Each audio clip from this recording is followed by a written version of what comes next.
കാരണം എൻ്റെ മദ്യപാനമായിരുന്നു. എൻ്റെ ഭാര്യ എന്നും പറയുമായിരുന്നു, നമുക്ക് കൃപാസന പള്ളിയിൽ പോവാം.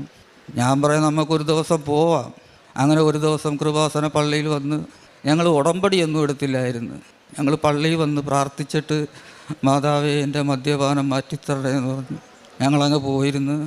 അങ്ങനെ കുറേ നാൾ കഴിഞ്ഞപ്പോഴത്തേക്ക് എൻ്റെ ഭാര്യ തൈറോയിഡിൻ്റെ അസുഖമായിട്ട് എൻ്റെ അടുത്ത് പറഞ്ഞു ഹോസ്പിറ്റലിൽ ഒന്ന് വരണം.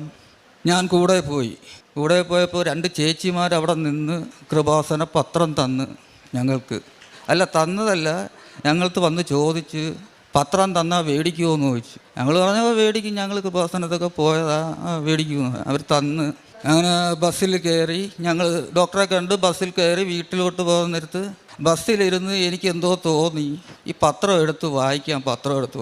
അങ്ങനെ ഞാൻ ആ പത്രം എടുത്ത് വായിച്ച് എന്തോ എൻ്റെ കണ്ണിൽ കൂടെയൊക്കെ കണ്ണുനീരൊഴുകുന്ന കണക്ക് വല്ലാതെ ആയി. ഞാൻ ആ പത്രത്തെ ഒരു ഷോക്കടിച്ച കണക്കായിപ്പോയി.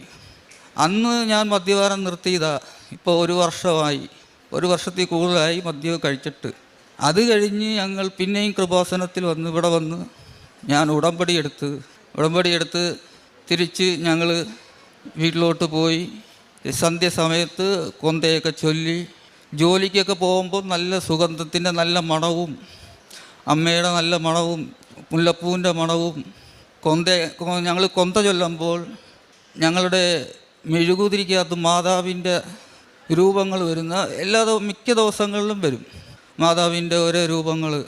അത് കഴിഞ്ഞ് എൻ്റെ അമ്മ പല്ലുവേദനയായിട്ട് വലിയ നീരൊക്കെ ആയിട്ട്